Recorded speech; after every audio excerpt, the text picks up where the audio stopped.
Isipin sandali ang isang lungsod na tila walang talo, na protektado ng 12 metro taas na dingding, na may sapat na reserba sa pagkain para sa mga taon at isang hukbo na sinanay upang ipagtanggol ang bawat bato ng mga pundasyon nito.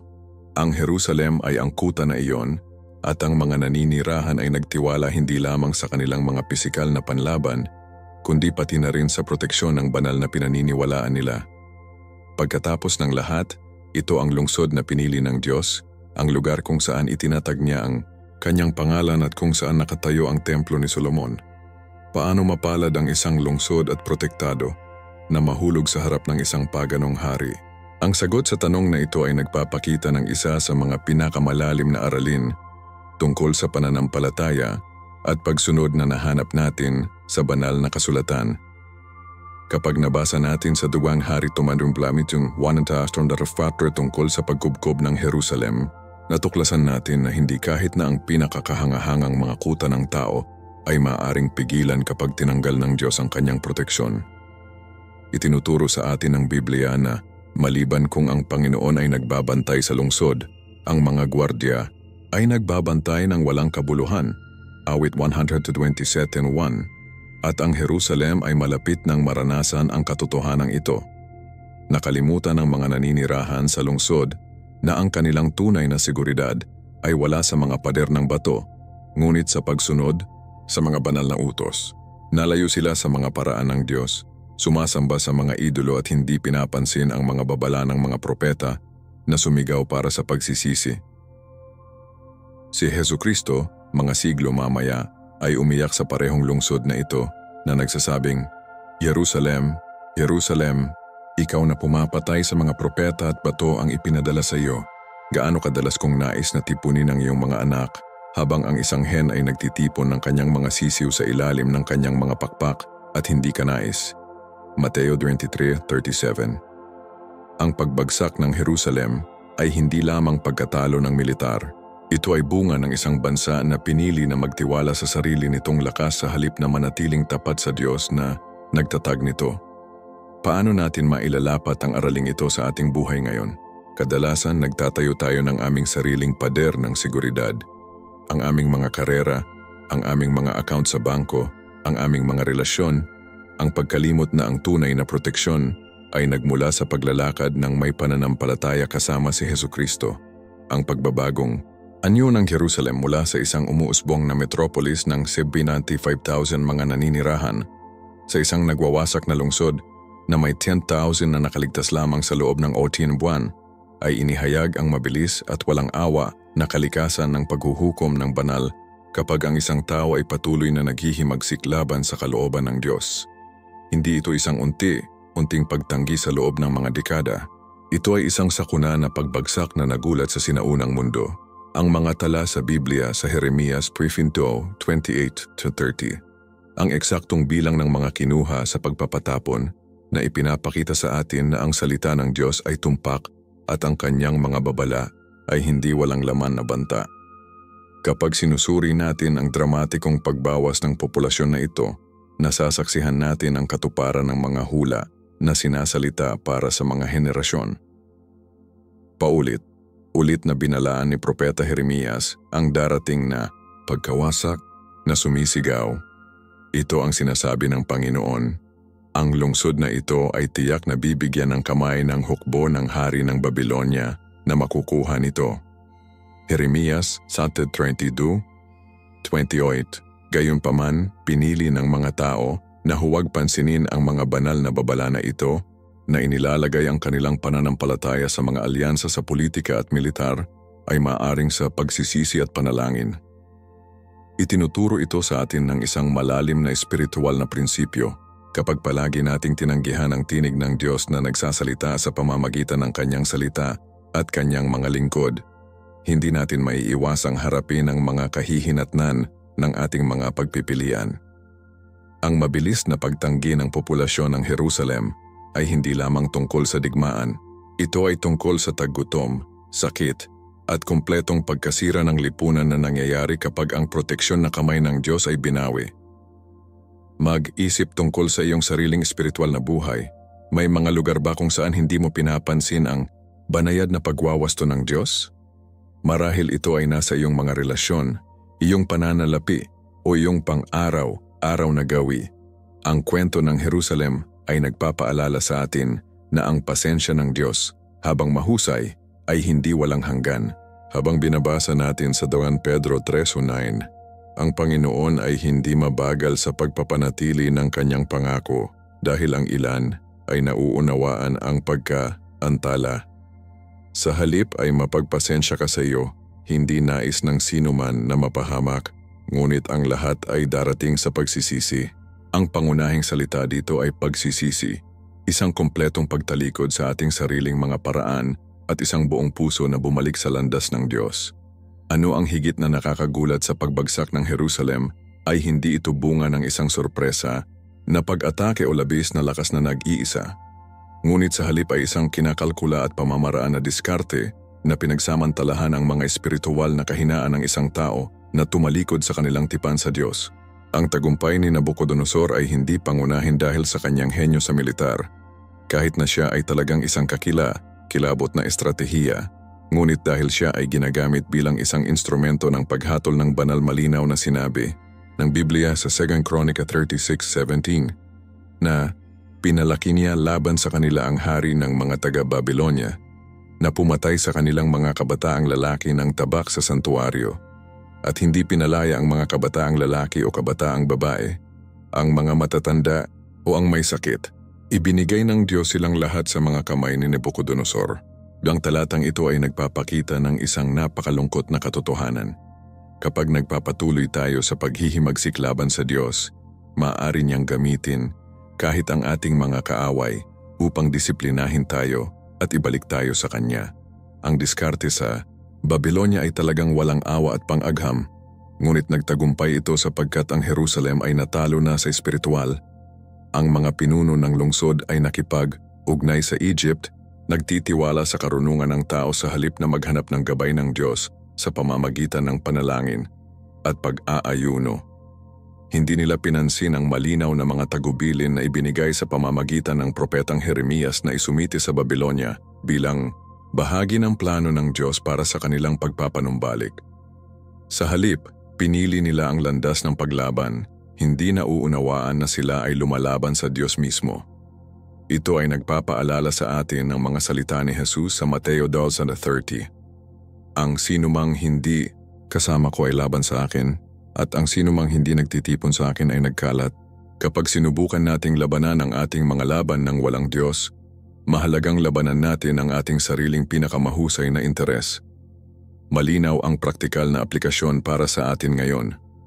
Bago gumawa ng mga pangunahing desisyon, dapat nating hanapin ang kalooban ng Diyos sa pamamagitan ng panalangin, pag-aaral ng Kanyang salita at matalinong payo mula sa mga may edad na mananampalataya.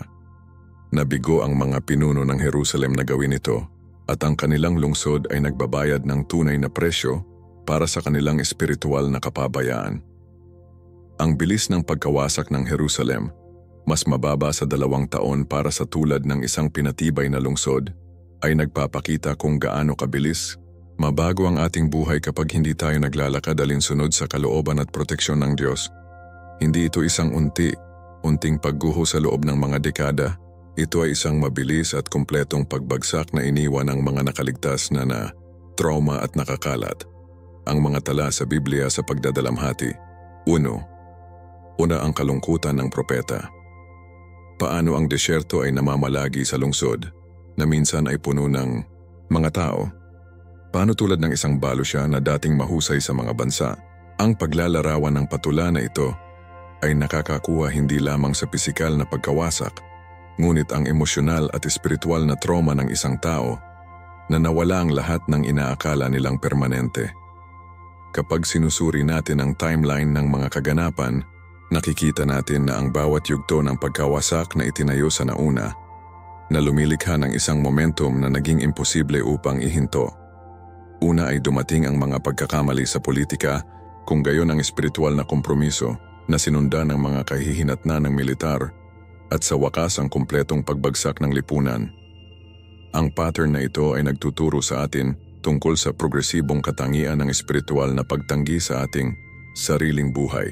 Ang kasalanan ay bihirang sumisira sa atin magdamag. Karaniwan itong gumagana ng paunti-unti, pinapahina ang aming mga panlaban hanggang sa mahina tayo upang makumpleto ang pagkatalo. Nagbabala si Jesus tungkol dito sa Marcos 3:25.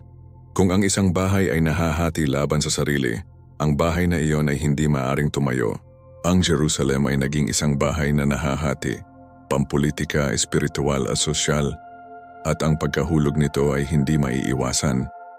Para sa atin ngayon, nangangahulugan ito na dapat tayong maging maingat tungkol sa maliit na kompromiso na maaaring humantong sa mas malaking problema. Pinapanatili ba natin ang ating pang-araw-araw na oras sa Diyos sa pagdarasal at pag-aaral sa Biblia? Nakapalibutan ba natin ang ating sarili sa mga mananampalataya na naghihikayat sa ating pananampalataya sa halip na ikompromiso ito? Gumagawa ba tayo ng mga pagpapasya batay sa mga prinsipyo ng Biblia o makamundong karunungan? Ang mabilis na pagbagsak ng Jerusalem ay nagpapaalala sa amin na ang espiritual na pagpapanatili ay hindi opsyonal. Mahalaga ito para sa ating kaligtasan at tagumpay sa kaharian ng Diyos. Marahil ang nakakasakit na aspeto ng pagbagsak ng Jerusalem ay ito ay lubos na maiiwasan kung ang mga tao ay simpleng nakinig sa mga babala ng Diyos at bumalik sa Kanya ng may tunay na pagsisisi at pananampalataya. Ang propeta Jeremias ay gumugol ng mga dekada na humihiling sa mga tao na baguhin ang kanilang mga paraan, nag-aalok sa kanila ng pag-asa kahit na sa pinakamadilim na sandali. Sa Jeremias 2:18-7-8, idineklara ng Diyos, "Kung sa anumang oras ay inihayag ko na ang isang bansa o kaharian, ay dapat na mabugbog, masira, at kung ang bansang iyon ay nagbabala ako ng mga pagsisisi sa kasamaan nito, pagkatapos ay ibabalik ko at hindi mapipigilan ang sakuna na aking pinlano." Ang pangakong ito ay nagpapakita sa atin ng puso ng Diyos. Hindi siya natutuwa sa paghuhusga, ngunit nagnanais ng pagpapanumbalik at pagpapala para sa kanyang bayan. Ang trahedya ng Jerusalem ay mayroon silang maraming mga pagkakataon upang maiwasan ang pagkawasak sa pamamagitan ng tunay na pagsisisi, ngunit palagi silang pinili ang pagmamalaki sa pagpapakumbaba, pagsandig sa sarili sa pag-asa sa Diyos. Kahit na sa pagkubkob, kapag tila nawala si Hope, inalok ng Diyos ang awa sa pamamagitan ng mga salita ng propeta na hinihimok ang pagsuko bilang isang landas sa kaligtasan, ngunit pinili ng mga pinuno at tao na labanan ang plano ng Diyos kaysa sa isumite sa kanyang kalooban. Itinuturo ito sa amin ng isang mahalagang aralin tungkol sa likas na katangian ng banal na disiplina. Ito ay palaging muling pagtubos sa layunin na idinisenyo upang maibalik tayo sa Diyos sa halip na parusahan lamang tayo.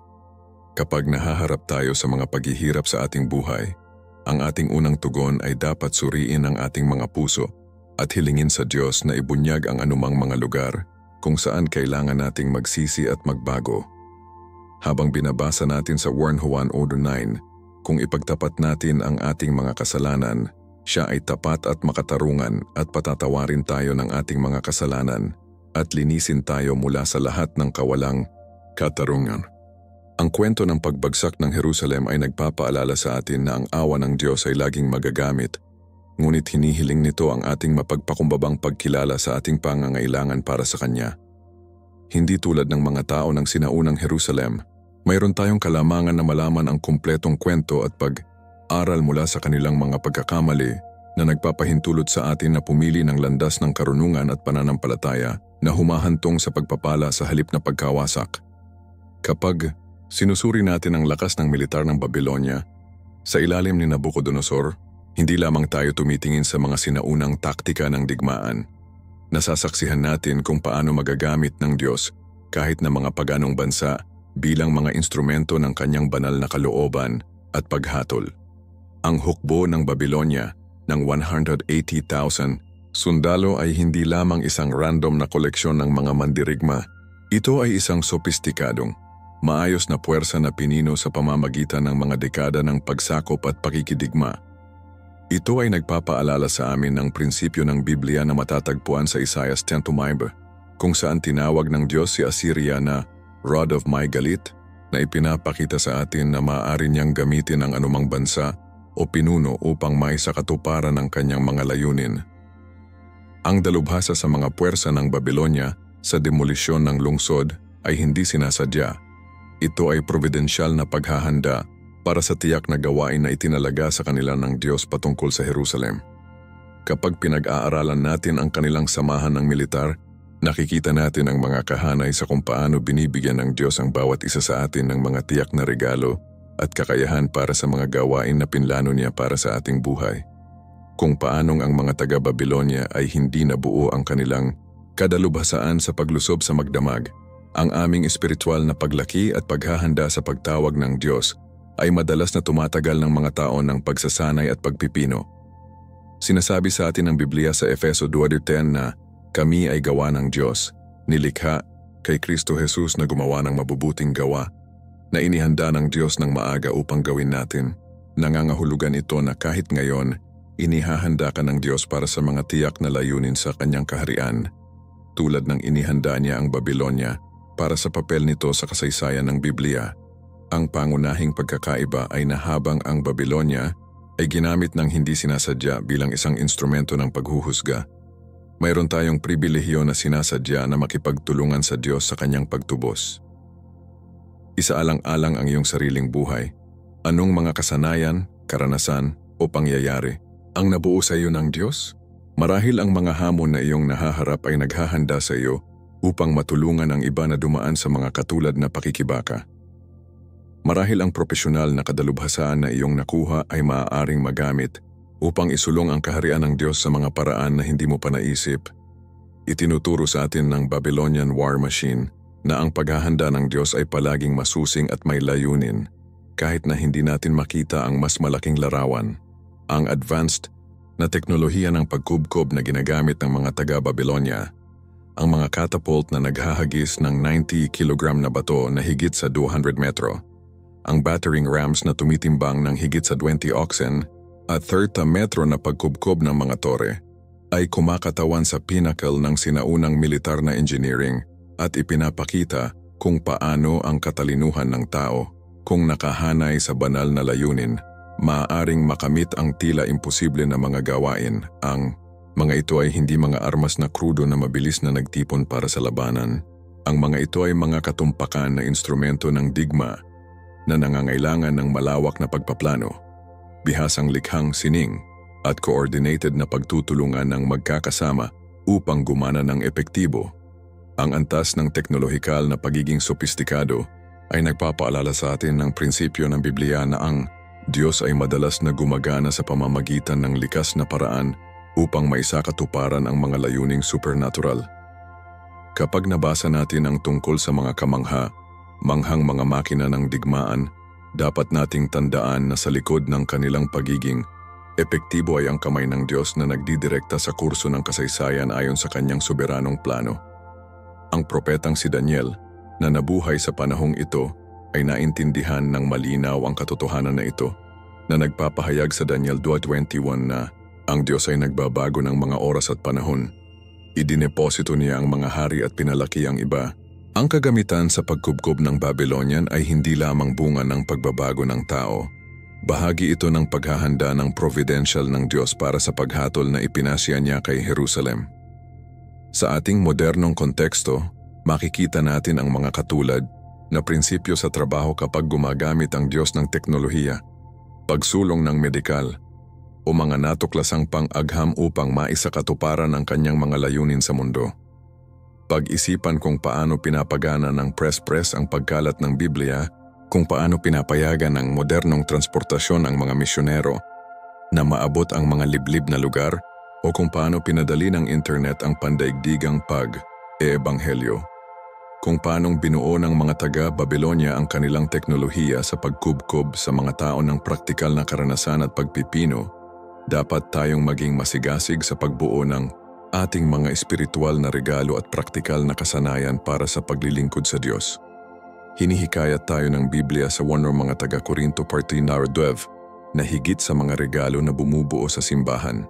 Nangangahulugan ito na dapat nating ituloy ang kahusayan sa anumang larangan na tinawag tayo ng Diyos, maging negosyo, edukasyon, pangangalaga sa kalusugan, o anumang iba pang propesyon na nauunawaan na ang ating kadalubhasaan ay maaaring maging isang tool sa mga kamay ng Diyos para sa kanyang kaluwalhatian at pagsulong ng kanyang kaharian. Ang masusing pagpaplano na nailalarawan ang bawat pag-atake sa Babylonia, kasunod ng isang pino na manong digma na binuo sa pamamagitan ng 12 dosenang mga nakaraang pananakop, ay inihayag kung paano ang mga paghatol ng Diyos ay hindi kailanman makatwiran o mapang-akit, ngunit isinasagawa na may banal na katumpakan at perpektong tiyempo. Ang sistematikong diskarte na ito sa digma kung saan ang bawat pagkubkob na itinayo sa mga aralin na natutunan mula sa mga nakaraang kampanya, salamin kung paano gumagana ang Diyos sa ating espiritual na buhay, pagbuo ng karakter, pagtuturo ng mga aralin, at paghahanda sa amin para sa higit na responsibilidad sa pamamagitan ng isang serye ng maingat na orkestra na karanasan. Hindi nakamit ng mga taga-Babylonia ang kanilang taasang militar sa pamamagitan ng swerte o pagkakataon, pinag-aralan nila ang kanilang mga kaaway, sinuri ang kanilang mga tagumpay at pagkabigo, at patuloy na napabuti ang kanilang mga pamamaraan. Katulad nito, ang aming espiritual na paglago ay nangangailangan ng sinasadyang pag-aaral ng salita ng Diyos, maingat na pag-obserba kung paano siya gumagana sa ating buhay at buhay ng iba, at isang pangako sa paglalapat ng mga prinsipyo ng Biblia ng palagi. Binigyang diin ni Jesus ang alituntuning ito ng maingat na pagpaplano sa Lucas 14:20-30 na nagtanong, "Ipagpalagay na ang isa sa inyo ay nais na bumuo ng isang tower. Hindi ka ba unang maupo at matantya ang gastos upang makita kung mayroon kang sapat na pera upang makumpleto ito? Sapagkat kung ilalagay mo ang pundasyon at hindi makatapos ito, lahat na nakikita mo ay kinutiyaka na sinasabi, ang taong ito ay nagsimulang magtayo at hindi makatapos." Mga pagnanasa mula sa kanyang mga tao sa mga bagay na espiritual, hindi natin dapat lapitan ang ating pananampalataya ng hindi sinasadya, ngunit may parehong dedikasyon at sistematikong diskarte na naging epektibo ang hukbo ng Babylonia. Nangangahulugan ito ng pagbuo ng pareho na gawin ng panalangin, regular na pag-aaral sa Biblia, matapat na pagdalo sa simbahan, at sinasadyang pakikisama sa ibang mga mananampalataya. Nangangahulugan ito ng pag-aaral mula sa mga karanasan ng mga may sapat na Kristiyano at pag-aaral ng buhay ng mga bayani sa Biblia upang maunawaan kung paano gumagana ang Diyos sa iba't ibang mga kalagayan. Ang pagbabagong anyo ng digmaan sa isang agham ng mga taga-Babylonia ay nagtuturo sa amin na ang espiritual na pakikidigma ay nangangailangan din ng kaalaman, diskarte at maingat na paghahanda. Tulad ng paalalahanan tayo ni Pablo sa Efeso 6:11, dapat nating isusuot ang buong sandata ng Diyos upang maaari mong panindigan laban sa mga skim ng dyablo. Ang nagwawasak na pagiging epektibo ng pakikidigma sa pagkubkob ng Babylonia ay nagpapakita na kapag ang kasanayan at pagpapasya ng tao ay nakahanay sa banal na layunin, kahit na ang mabigat na mga hadlang ay maaring pagtagumpayan, na nagtuturo sa atin ng malalim na mga aralin tungkol sa pananampalataya, pagtitiyaga, at kapangyarihan ng nakatuon na pagsisikap sa pagsasagawa ng kalooban ng Diyos. Ang bawat piraso ng kagamitan sa pagkubkob ng Babylonian, mula sa napakalaking mga katapult hanggang sa matataas na mga makina ng pagkubkob, kinakailangan hindi lamang kadalubhasaan sa engineering, kundi pati na rin ang coordinated na pagsisikap ng daang mga sundalo na nagtutulungan patungo sa isang karaniwang layunin. Ang pagkakaisa ng layunin at kilos na ito ay sumasalamin sa prinsipyo ng Biblia na matatagpuan sa Ecclesiastes chapter 12. Kahit na ang isang tao ay maaaring labis na lakas, dalawa ang maaaring ipagtanggol ang kanilang sarili. Ang isang kordon ng 3 mga strands ay hindi mabilis na nasira. Naunawaan ng mga taga-Babylonia na ang individual na lakas, kahit gaano kamangha-mangha, ay hindi maaaring tumugma sa kapangyarihan ng organisado, coordinated na pagsisikap. Sa ating espiritual na buhay, isinasalin ito sa kahalagahan ng pagiging bahagi ng isang pamayanang pananampalataya kung saan sinusuportahan, hinihikayat, at pinalakas ng mga mananampalataya ang isa't isa sa pagtugis sa mga layunin ng Diyos. Ang 30 metro na pagkubkob ng mga tower na nagpapahintulot sa mga sundalong Babylonia na atake mula sa itaas ay hindi lamang kahanga, hangang mga feats sa engineering, kinakatawan nila ang prinsipyo ng pagkakaroon ng espiritual na mataas na batayan sa pamamagitan ng panalangin, pagsamba at matalik na relasyon sa Diyos.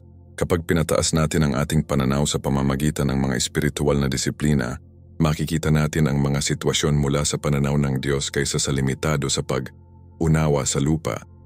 Ang mga nakagagalit na mga tupa na maaaring masira sa pinakamalakas na mga pintuan ay nagpapaalala sa amin na ang patuloy, nakatuon na panalangin ay maaaring masira ang tila imposible na mga hadlang sa ating buhay at sa buhay ng mga ating pinapabayaan.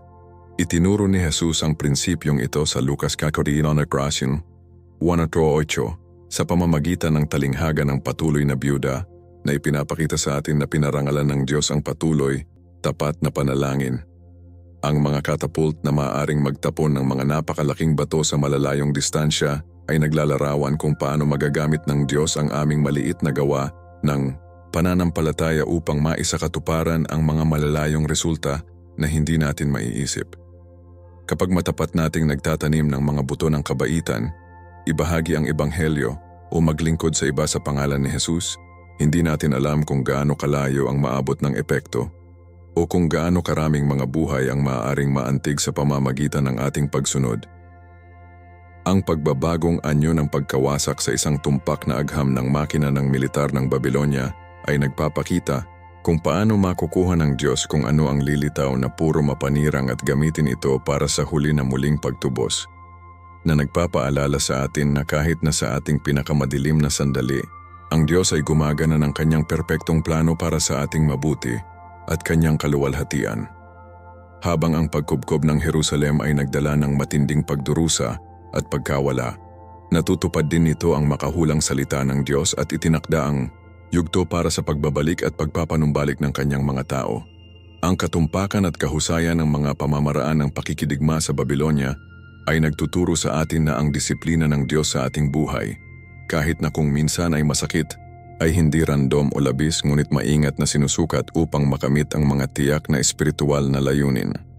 Kung paanong pinag-aralan ng mga taga-Babylonia ang mga kahinaan ng bawat lungsod na kinubkob nila at pinasadya ang kanilang pag-atake ng naayon, alam ng Diyos kung ano mismo ang kailangan ng bawat isa sa atin sa pananampalataya at pagkatao. Hindi siya gumagamit ng isang laki-laki akmalahat ng diskarte, ngunit pinasadya ang kanyang trabaho sa ating buhay ayon sa aming natatanging mga personalidad, pangyayari at pagtawag. Ang manumanong digma na gumabay sa diskarte sa Babylonia ay kumakatawan sa kahalagahan ng pagkakaroon ng mga prinsipyo sa Biblia upang gabayan ang aming pagpapasya at espiritual na pag-unlad. Binigyan tayo ng Diyos ng kanyang salita bilang ating mano-manong para sa pamumuhay, na naglalaman ng lahat ng kailangan nating malaman tungkol sa kung paano maglakad sa pananampalataya, pagtagumpayan ang mga hadlang, at tuparin ang ating layunin sa kanyang kaharian. Ang sistematikong diskarte na naging epektibo sa amin ng hukbo ng Babylonia na ang espiritual na paglaki ay bihirang mangyari ng hindi sinasadya. Nangangailangan ito ng sinasadyang pagsisikap, pare-pareho na kasanayan, at isang pangako na ilalapat ang natutunan natin. Habang binabasa natin sa 2 Timoteo 2:15, dapat nating gawin ang iyong makakaya upang maipakita ang iyong sarili sa Diyos bilang isang inaprubahan, isang manggagawa na hindi kailangang ikahiya at wastong hawakan ang salita ng katotohanan.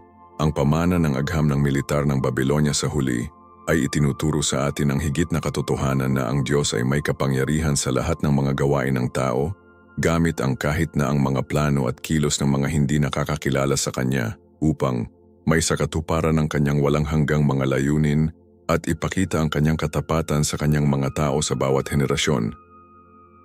Ang madiskarteng lokasyon ng Jerusalem sa mga sangang daan ng mga pangunahing ruta ng kalakalan sa pagitan ng Babylonia at Egypt ay inihayag kung paano madalas na inilalagay ng Diyos ang Kanyang mga tao sa mga posisyon ng impluwensya at responsibilidad, hindi para sa kanilang sariling kaginhawaan at kasaganaan ngunit upang maglingkod sa Kanyang mas malaking layunin sa mundo. Ito ay hindi lamang isang pagkakaisa sa heograpiya. Ito ay banal na pagpoposisyon na dumating sa parehong napakalaking pagkakataon at malubhang pananagutan. Kapag sinusuri natin ang lokasyon ng Jerusalem sa sinaunang mapa, nakikita natin na kinokontrol nito ang daloy ng commerce, ideya at pagpapalitan ng kultura sa pagitan ng mahusay na sibilisasyon ng oras. Ito ay nagpapaalala sa atin ng mga salita ni Jesus sa Mateo 10:14. Ikaw ang ilaw ng mundo. Ang isang bayan na itinayo sa isang burol ay hindi maaaring maitago. Ang Jerusalem ay literal at makasagisag na lungsod sa isang burol na nangangahulugang lumiwanag ang ilaw ng Diyos sa lahat ng mga nakapalibot na bansa. Gayunpaman, sa malaking pribilehiyo ay may malaking responsibilidad at ang mga tao sa Jerusalem ay nabigo upang matupad ang kanilang pagtawag bilang mga kinatawan ng Diyos sa mundo.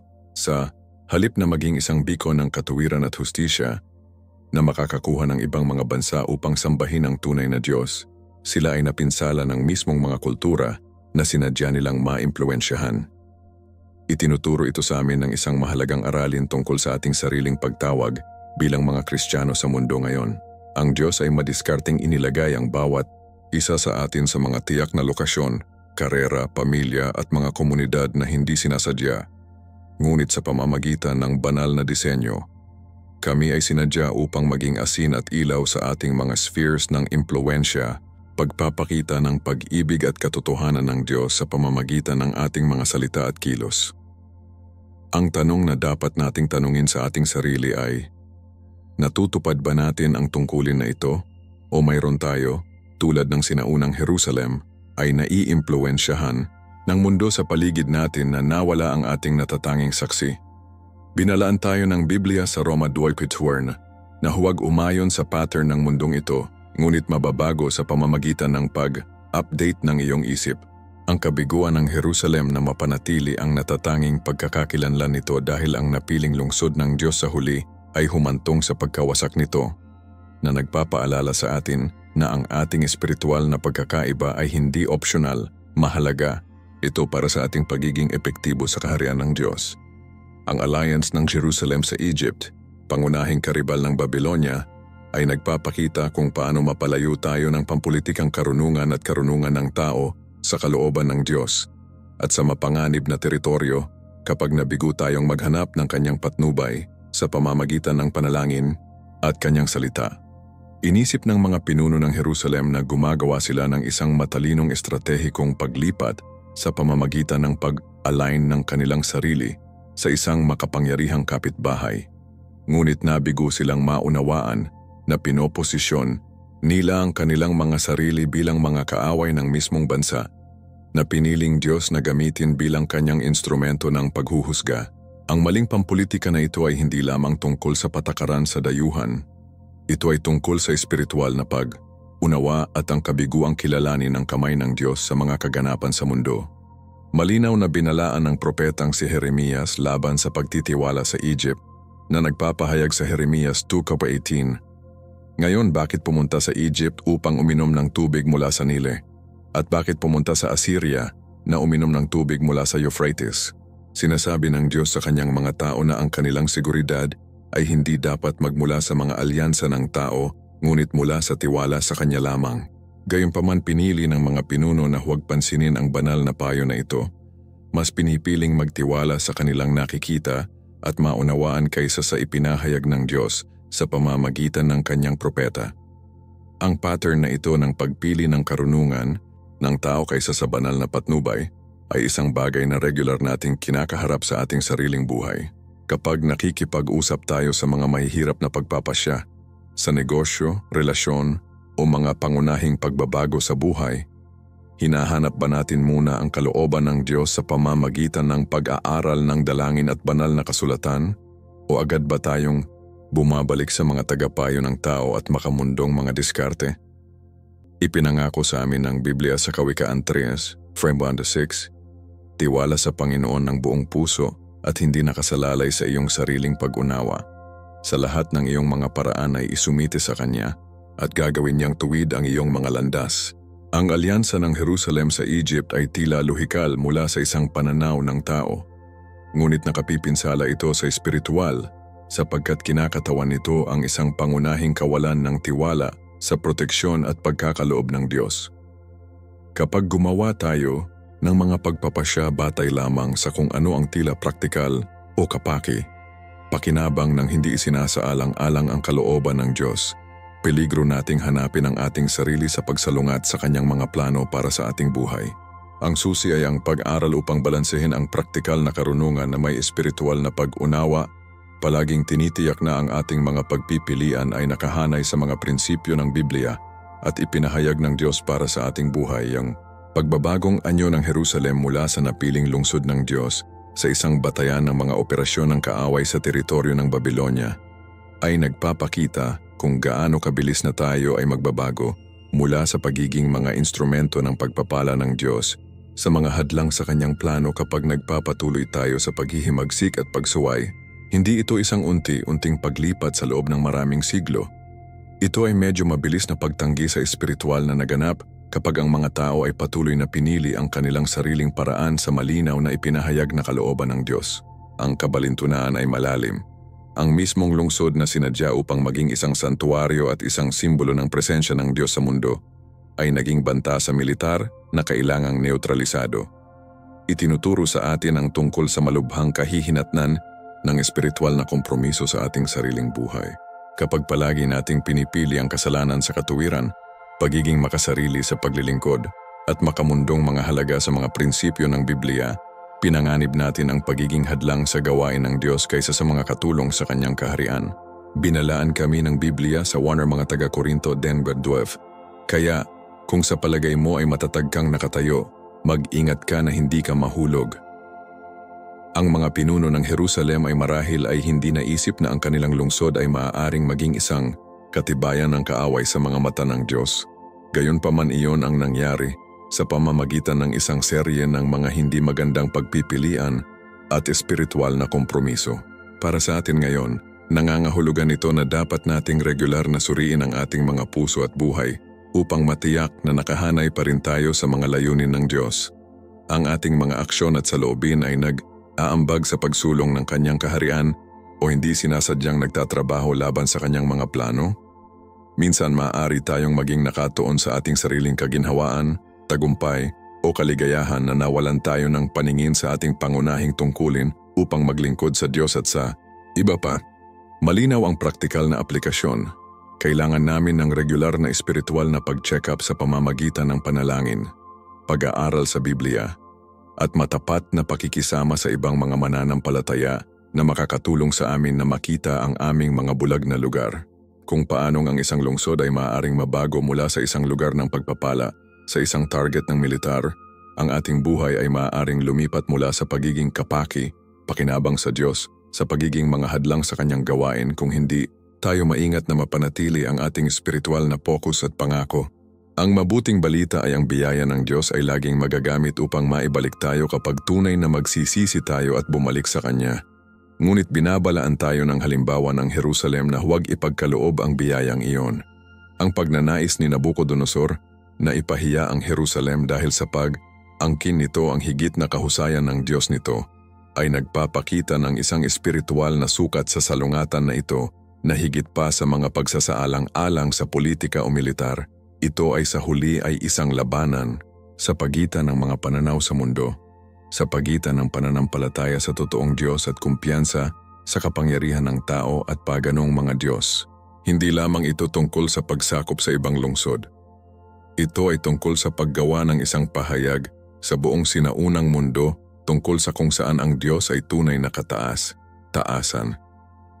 Nais ng hari ng Babylonia na ipakita na ang kanyang mga Diyos at ang kanyang imperyo ay mas malakas kaysa sa Diyos ng Israel, at sa kasamaang palad, ang espiritual na kalagayan ng Jerusalem ay naging posible ang demonstrasyong ito. Kapag nabasa natin ang tungkol dito sa Daniel 4:1-2, nakikita natin na inihatid ng Panginoon si Joiakim na hari ng Huda sa kanyang kamay, kasama ang ilan sa mga artikulo mula sa templo ng Diyos. Nilinaw ng talatang ito na ang tagumpay ni Nabucodonosor ay hindi dahil sa kanyang higit na mahusay na militar na maaring mag-isa, ngunit dahil ang Diyos mismo ang nag-alis ng kanyang proteksyon mula sa Jerusalem dahil sa kanilang patuloy na pagsuway. Itinuturo ito sa atin ng isang napakalaking katotohanan tungkol sa ating saksi bilang mga Kristiyano sa mundo ngayon. Kapag inaangkin nating sundin si Hesukristo, ngunit ang ating buhay ay hindi sumasalamin sa kanyang pagkatao at pagpapahalaga, nagbibigay tayo ng mga bala sa mga nais na siraan ang ating pananampalataya. Ang aming hindi pagkakapare, pareho at pagkabigo ay maaaring maging mga hadlang na pumipigil sa iba na makita ang katotohanan at kapangyarihan ng Ebanghelyo. Nagbabala si Jesus tungkol dito sa Mateo 18:6 na nagsasabing mas mabuti para sa isang tao na magkaroon ng isang millstone na nakabitin sa kanilang leeg at malunod sa dagat kaysa maging sanhi ng isa sa kanyang mga maliliit na madapa. Ang reputasyon ng pangalan ng Diyos ay nakataya sa kung paano natin nabubuhay ang ating pang-araw-araw na buhay. Kapag kinompromiso natin ang ating integridad, hindi maganda ang pagtrato sa iba o mabubuhay sa mga paraan na sumasalungat sa mga prinsipyo ng Biblia. Mahalagang nagbibigay tayo ng pahintulot sa mundo na mangutya ang ating Diyos at tanggalin ang ating mensahe. Sa kabilang banda, kapag nabubuhay tayo na may tunay na pananampalataya, nagpapakita ng pagmamahal, kapatawaran, katapatan at paglilingkod sa iba, nagiging malakas tayo sa katotohanan at kabutihan ng Diyos. Ang hamon para sa atin ay upang matiyak na ang ating buhay ay patuloy na pinarangalan ang pangalan ng Diyos kaysa sa pagbibigay ng kanyang mga kaaway na dahilan sa pagsabog. Ang pangwakas na layunin na gawin ang pagsakop sa Jerusalem na isang pagpapakita ng puwersa para sa mundo ay nagpapakita kung paano magagamit ng Diyos kahit na ang mapagmataas na ambisyon ng mga pinuno ng pagano upang maisakatuparan ang kanyang soberanong mga layunin at magpadala ng mga mensahe na sumasalamin sa buong kasaysayan. Nais ni Nabucodonosor na ipakita ang kanyang kapangyarihan upang takutin ang ibang mga bansa at panghinaan ng loob ang paghihimagsik. Ngunit hindi sinasadya, ipinapakita din niya ang hustisya at katapatan ng Diyos sa kanyang salita. Ang bawat hula tungkol sa pagkawasak ng Jerusalem ay natutupad ng eksakto tulad ng ipinahayag ng Diyos sa pamamagitan ng kanyang mga propeta na nagpapatunay sa mga susunod na henerasyon na ang salita ng Diyos ay talagang maaasahan at ang kanyang mga babala ay hindi walang laman na banta. Ang dalawahang layunin na ito, ang ambisyon ng tao na naglilingkod sa mga banal na plano, ay naglalarawan ng malalim na katotohanan na matatagpuan sa Roma 8:28. At alam natin na sa lahat ng mga bagay ay gumagana ang Diyos para sa ikabubuti ng mga nagmamahal sa Kanya, na tinawag ayon sa Kanyang layunin. Kahit na ang mga pangyayari ay tila ganap na negatibo at mapanirang, maaring ihabi sila ng Diyos sa Kanyang mas malaking plano para sa pagtubos at pagpapanumbalik. Ang pandaigdigang epekto ng pagbagsak ng Jerusalem ay hindi lamang tungkol sa pagsakop sa militar. Ito ay tungkol sa pagtatatag ng isang makasaysayang nauna na maaalala at pag-aralan para sa milenya. Ang kaganapang ito ay maglingkod sa kalaunan bilang isang backdrop para sa pag-unawa sa awa ng Diyos sa pagbabalik ng kanyang mga tao mula sa pagpapatapon. At sa huli, makakatulong ito na ihanda ang mundo para sa pagdating ni Hesukristo na magtatatag ng ibang uri ng kaharian, isa batay sa pag-ibig, kapatawaran at espiritual na pagbabagong anyo sa halip na militar. Para sa atin ngayon, nangangahulugan ito na mapagkakatiwalaan natin na ang Diyos ay nagtatrabaho kahit na sa pinakamahirap at nakalilito na mga kalagayan ng ating buhay. Kapag nahaharap tayo sa mga pag-aalsa, pagkabigo o kung ano ang tila mga pagkatalo, maaari tayong magkaroon ng tiwala na ang Diyos ay nasa kontrol pa rin at maaaring magamit kahit na ang mga karanasan na ito upang maisakatuparan ang kanyang mga layunin sa ating buhay at sa buhay ng iba. Ang susi ay pinapanatili ang ating pananampalataya at patuloy na hinahanap ang kanyang kalooban kahit na hindi natin makita ang mas malaking larawan. Kung paanong ang pagkawasak ng Jerusalem sa huli ay nagsilbi sa pagtubos ng plano ng Diyos para sa kanyang mga tao, ang mga hamon na kinakaharap natin ay maaaring maging mga hakbang sa higit na espiritual na kapanahunan at mas epektibong serbisyo sa kanyang kaharian. Ang pagpapakita ng puwersa na inilaan ni Nabucodonosor ay naging pagpapakita ng soberanya ng Diyos na patuloy na nagtuturo at nagbibigay inspirasyon sa mga mananampalataya libong taon mamaya. Ang ningning ng paunang diskarte sa psikolohikal na Nabucodonosor ay nagpapakita kung paano ang espiritual na pakikidigma ay madalas na nagsisimula hindi sa direktang paghaharap, ngunit sa banayad na panlilinlang na unting pinapabagsak ang ating pundasyon ng pananampalataya at pagkakakilanlan sa Diyos. Kapag ang hari ng Babylonia ay nakapaligid sa Jerusalem at nag-alok ng kapayapaan kapalit ng mga pinaka-promising na kabataan ng lungsod, hindi lamang siya naghahanap ng mga hostage. Nagpapatupad siya ng isang pangmatagalang plano upang sirain ang hinaharap ng bansa mula sa loob. Ang diskarte na ito ay nagpapakita ng pag-unawa ng kaaway na ang pinaka-epektibong paraan upang talunin ang mga tao ng Diyos ay hindi sa pamamagitan ng labis na lakas, ngunit sa pamamagitan ng pagsira sa kanilang susunod na henerasyon at unting sumisira sa kanilang espiritual na pamana. Nagbabalaan sa amin ang Biblia tungkol sa napakataktika na ito sa 2 Timoteo 3:6-7 na naglalarawan sa mga nagbubugbog sa mga tahanan at kontrolin ang mga mapangakit na kababaihan na naload ng mga kasalanan at pinalitan ng lahat ng uri ng masasamang pagnanasa, palaging natututo ngunit hindi kailanman makakapunta sa isang kaalaman sa katotohanan. Ang diskarte ni Satanas ay hindi nagbago. Hinahangad pa rin niyang makuha ang mga puso at isipan ng mga kabataan, unti-unting tumalikod sa kanila sa kanilang mga espiritual na pundasyon sa pamamagitan ng tila kaakit na mga alok at pagkakataon. Ang desisyon ni Haring Joachim na tanggapin ang panukalang ito ay nagpapakita kung gaano kadali tayong malinlang kapag hindi tayo naglalakad ng malapit sa Diyos at hinahanap ang kanyang karunungan sa ating mga pagpapasya. Ang alok ay marahil ay tila makatwiran kahit na mapagbigay. Pagkatapos ng lahat, ang mga kabataan na ito ay makakatanggap ng pinakamahusay na edukasyon at mga pagkakataon sa pinakamalakas na imperyo ng kanilang oras. Ngunit sa likod ng akit na fakad na ito ay isang sadyang plano upang hubarin ang mga ito ng kanilang pagkakakilanlan ng mga Hudyo at ibahin ang anyo ng mga ito sa mga tagapaglingkod ng isang sistema ng pagano. Ito ay nagpapaalala sa atin ng babala ni Jesus sa Mateo 6:26. Ano ang kabutihan para sa isang tao na makamit ang buong mundo, gayunpaman nawawala ang kanilang kaluluwa? Ang mga kabataan na dinala sa Babylonia ay talagang makakakuha ng makamundong kaalaman at katayuan, ngunit sa gastos ng kanilang espiritual na pamana at koneksyon sa kanilang mga tao. Para sa mga magulang ngayon, ang kwentong ito ay nagsisilbing isang malakas na paalala na nakikilala ang tungkol sa mga impluwensya na pinapayagan natin sa buhay ng ating mga anak. Tinitiyak na ang mga pagkakataon sa edukasyon at karera ay hindi darating sa gastos ng kanilang pananampalataya at pagpapahalaga.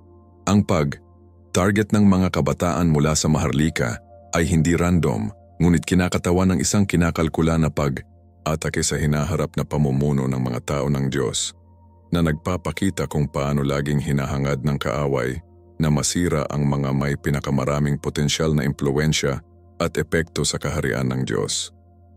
Ang mga ito ay hindi lamang mga anak. Sila, ang mga anak ng mga pinuno, ang hinaharap na mga hari-pari at mga tagagawa ng desisyon na maghuhubog sa kapalaran ng bansa.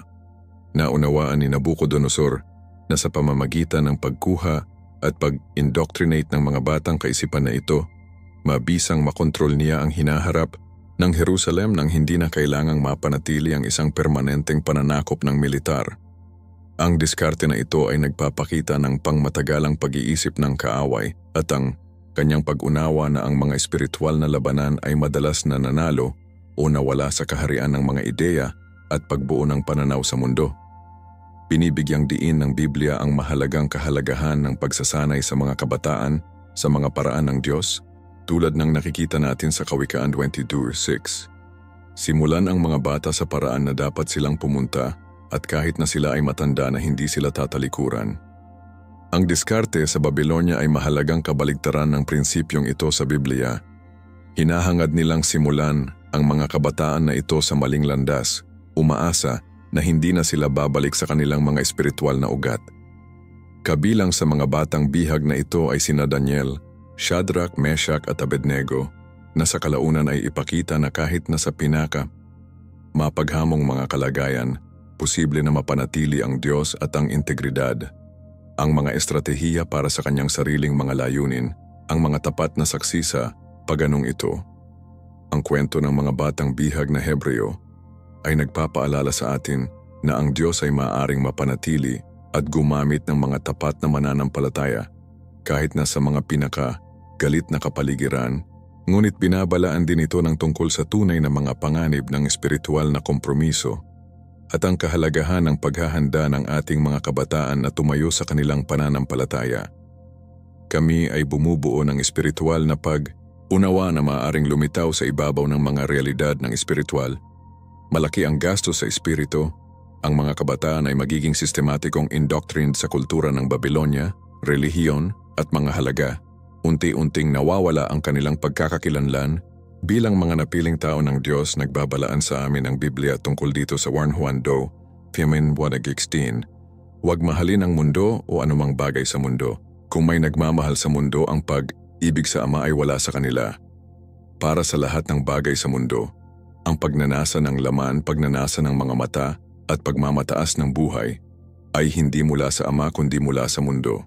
Ang hamon ay ang pag-aaral upang suriin ang mga pagkakataon na hindi lamang batay sa kanilang mga agarang benepisyo, ngunit sa kanilang pangmatagalang espiritual na mga implikasyon. Ang mga profesional na sistema, habang nag-aalok ng tunay na kaalaman at kasanayan, ay nagtataguyod din ng mga pananaw sa mundo na panimula na tutol sa Biblia na Kristyanismo. Ang kabiguan ni Haring Joachim na kilalanin ang mga espiritual na implikasyon ng kanyang desisyon ay nagpapakita kung gaano kadali tayong makagawa ng mga pagpipilian na tila pampulitika o praktikal na marunong habang mapapahamak sa espiritual. Lalo na kung hindi natin hinahanap ang patnubay ng Diyos sa pamamagitan ng panalangin at kanyang salita.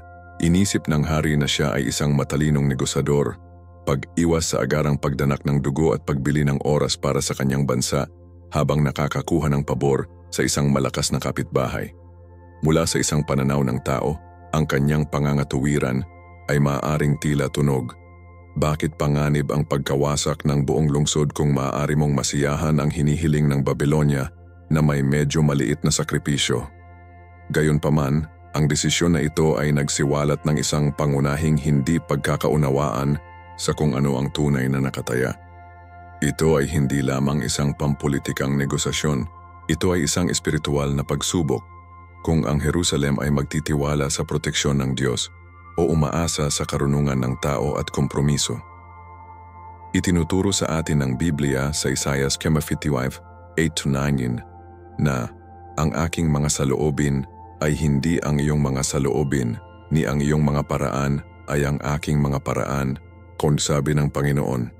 Bilang ang langit ay mas mataas kaysa sa mundo, gayon din ang aking mga paraan na mas mataas kaysa sa iyong mga paraan, at ang aking mga saloobin kaysa sa iyong mga saloobin.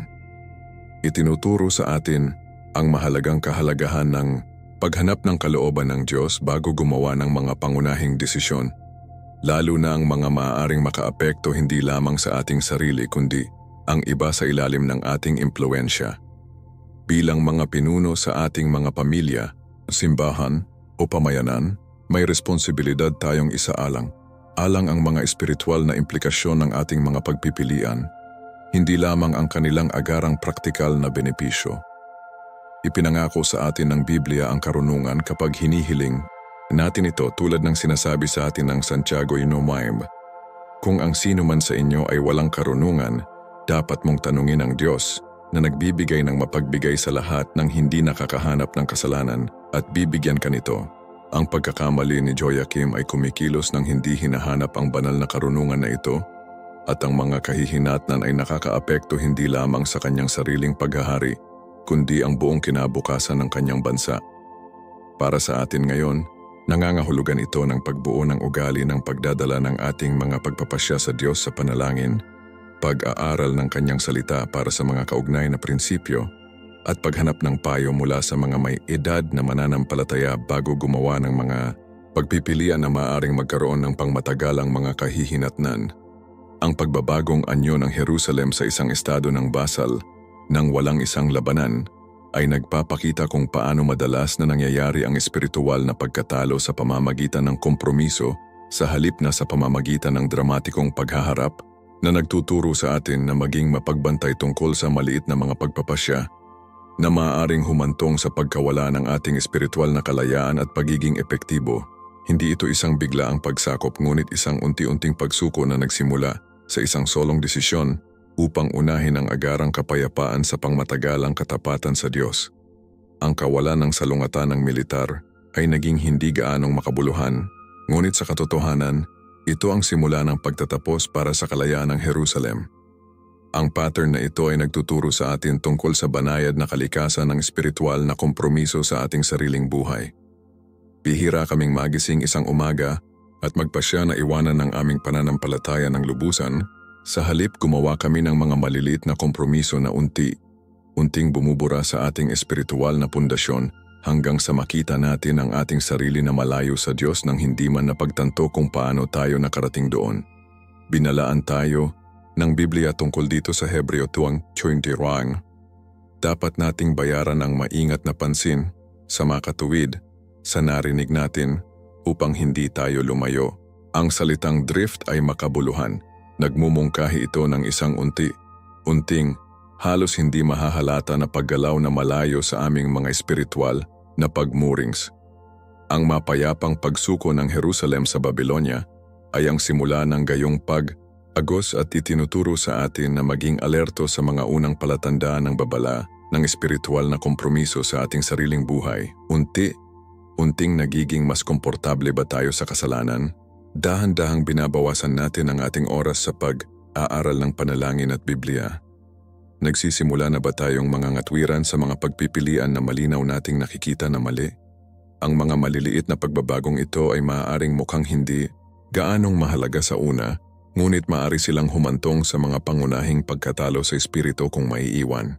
Ang mabuting balita ay ang biyaya ng Diyos ay laging magagamit upang maibalik tayo kapag kinikilala natin ang ating pag-drift at bumalik sa Kanya. Habang binabasa natin sa Psalms 1:9, kung ipagtapat natin ang ating mga kasalanan, Siya ay tapat at makatarungan at patatawarin tayo ng ating mga kasalanan at linisin tayo mula sa lahat ng kawalang katarungan. Ang susi ay ang pagpapanatili ng espiritual na pagbabantay at handang gumawa ng mga pagwawasto ng kurso bago ang mga maliliit na kompromiso ay maging pangunahing pagkatalo. Ang mapayapang pagsuko ng Jerusalem ay nagpapaalala sa atin na kung minsan ang pinakamapanganib na mga espiritual na labanan ay ang hindi nakakaramdam ng mga laban. Ang paghihimagsik ni Haring Joachim laban sa Babylonia matapos na magsumite ay nagpapakita ng mapanganib na pattern ng espiritual na kawalang. Tatag na nangyayari kapag ang ating mga pagpapasya ay batay sa pagbabago ng mga pangyayari kaysa sa hindi matitinag na pananampalataya sa soberanya at karunungan ng Diyos. Ito ay hindi lamang isang maling pampulitika. Ito ay isang pagpapakita ng espiritual na pagkalito na nagre-resulta mula sa pagsisikap na maglingkod ng dalawang masters.